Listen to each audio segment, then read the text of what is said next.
Hey everybody, it's been a little while. I appreciate everybody who has watched my videos and commented. I know I do a very unprofessional job on these videos. That's kind of by design. I just don't really, I don't know. I like watching people who make really good videos, but I just do it quickly. This is going to be a very rambling video, just kind of done off the top of my head. I'm just going to show cards that I got from this big box while I talk.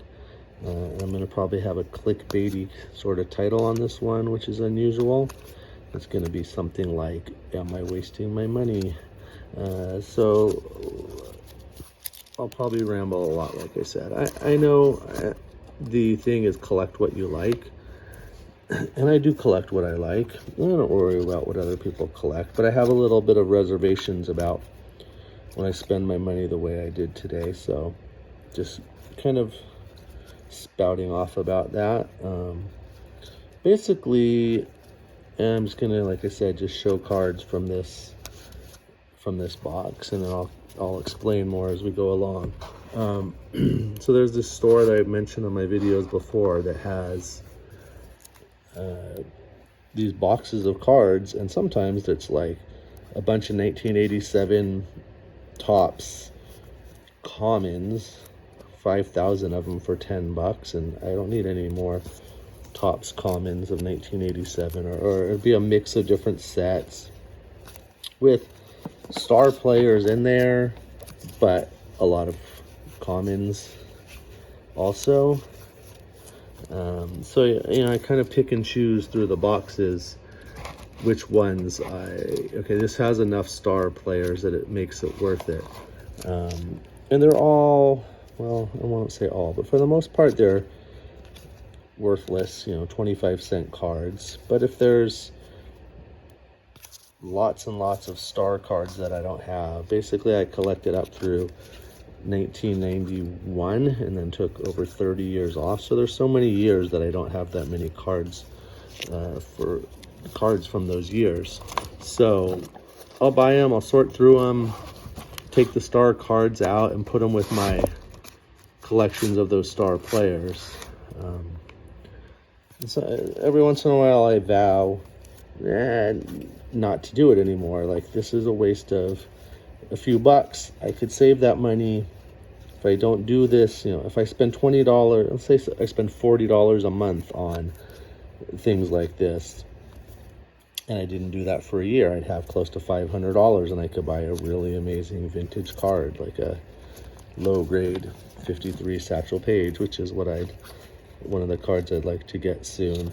So that I see two negatives in collecting and doing what I'm doing, which is that money. If I spend $20 on stuff like this, I'm never going to get that back. I can't sell this back for $20 pretty much.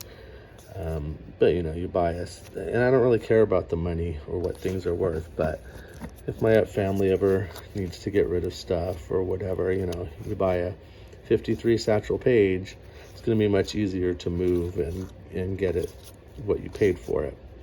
So anyways, when I've bought boxes like this before, I've gone through, pull out the star cards that I want, and I just put the commons aside, and I have boxes and boxes full of commons. I don't even say commons, like some of them are good all-star players, but Lance Berkman or whatever level.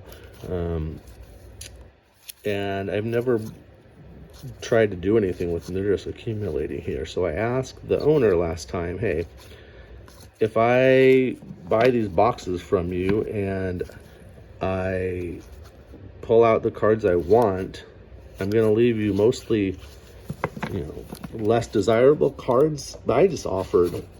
You want them back just for free, and you can still get a few bucks for them again. Instead of a $10 box, put it out for $5 if a lot of the stars are pulled out. And he was like, yeah, sure, but I'll give you some store credit, or we'll figure something out. And I was like, well, if you want, but it's going to be really picked over. It's like your cheap boxes as they are, and then I'm picking out the star players. So I guess I won't turn it down. So anyways, I went there today with 3 big boxes like that of the ones that I didn't want. and I found this box that we're looking through. I have never gotten one of his cheap boxes. As you see, this was a $10 box, and it's just got, you know, because it's not all 1987 to 91. If it was that, I wouldn't buy it, because I have practically every card of these star players from those. But there's cards, I don't even know what year. Well, it's 92, but there's lots of mid 90s, late 90s cards, and this box is just stacked with Hall of Famers and other star players. I've never seen one like this there. So I was gonna buy this box regardless. Sure, there's plenty of cards like this that I have, but I'll either return them to him for more credit later or put them in my trade box or whatever.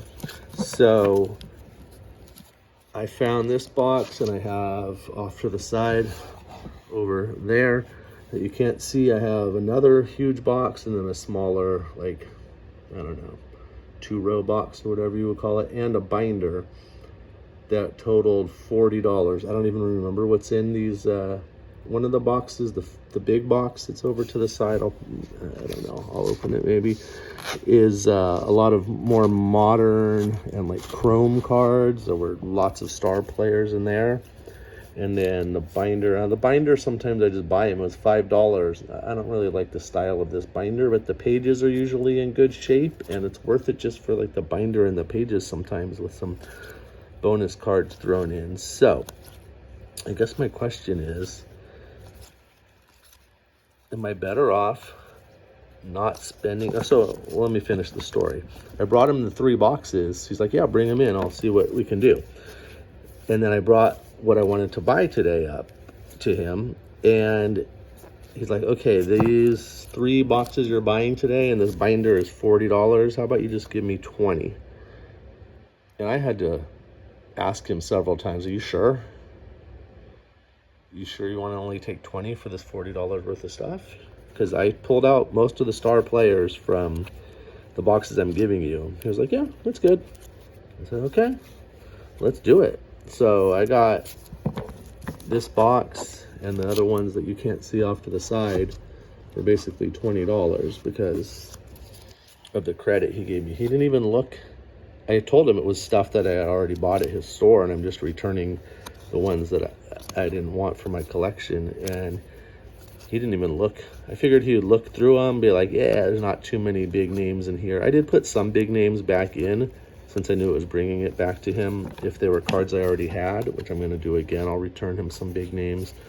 He didn't even look through them. I figured he would look through it, be like, yeah, there's not much here. I'll give you $2 credit a box. And I was going to get like $6 credit. And I was going to be more than happy with that, because I was just getting bulk stuff out of my house that's bursting at the seams. So basically, he gave me $20 credit for 3 boxes, like almost $7 a box on boxes that I had spent 10 or 15 on each and pulled out the cards I wanted. So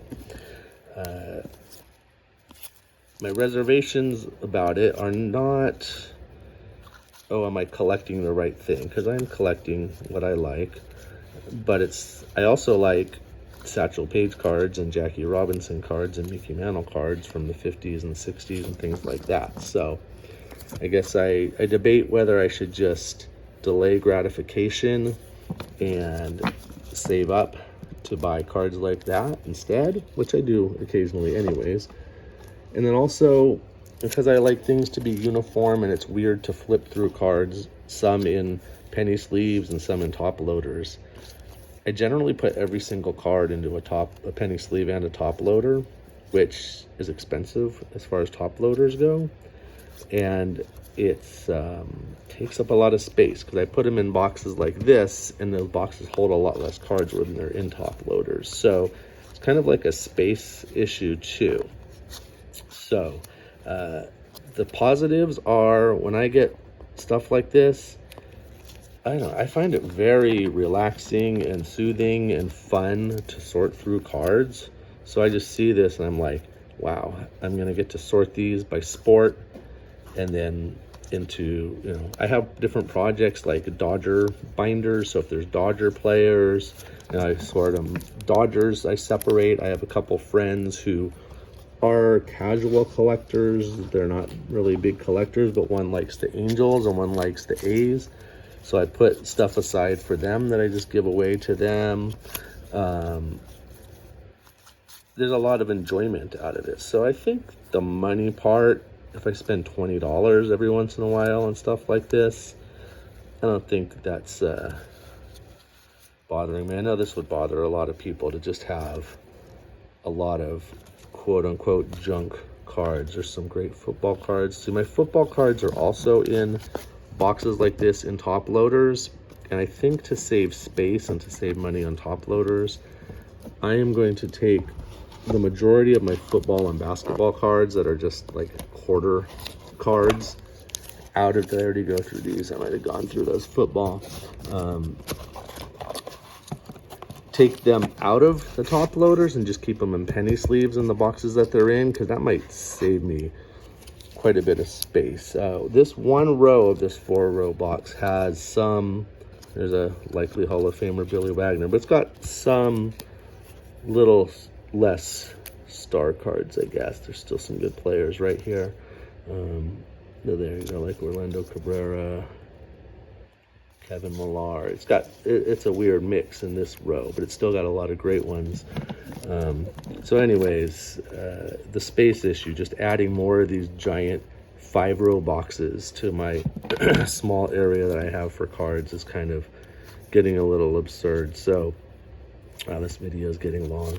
So anyways, any thoughts people want to give me on just kind of spending money? I always tell myself, nah, I'm not going to do that again. I'd rather just buy a $20 card of something.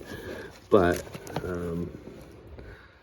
it's too tempting. I love sorting through these. I love seeing the different cards. There's just, let's see what's in here. Sorry for this close up. There's some star players in here too that you're not seeing right there, but I just take these out, sort them through, and then I have pages when I build sets or for my Dodger collection.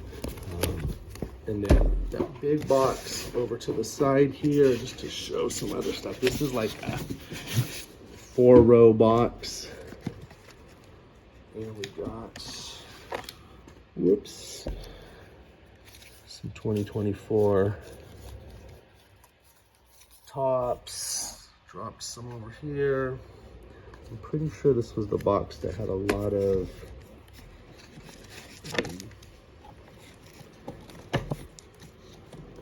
chrome cards. I was gonna get into more about the shop, and so yeah, there's Bowman Chrome.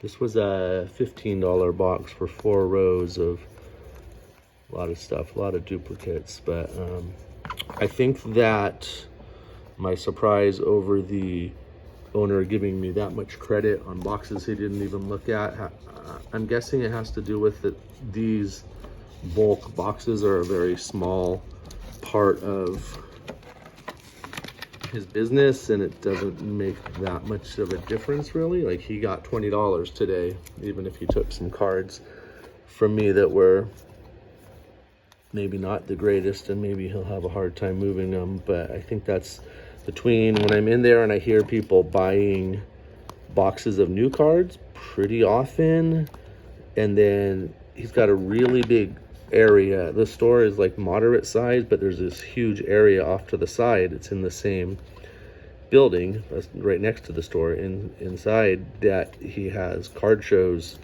twice a week where he charges people money to set up and be dealers at the card show. Sorry about that.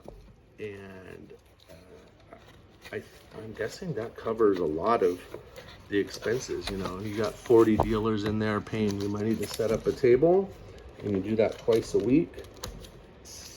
That's my guess, that covers a lot of the bills. And that sounds like a great business plan, because even when I buy stuff out of the cases at this store, so many stores, I feel like their single cards or vintage are just very overpriced, and this always has fair prices. It's very easygoing owner, and I enjoy going to that store and giving them my money for stuff like this. So if you want to give me any thoughts about my rambling and whether it was worth my $20, and I think it was worth my $20, whether it was worth my space getting more and more and more filled up, who knows? Thanks for watching. See ya.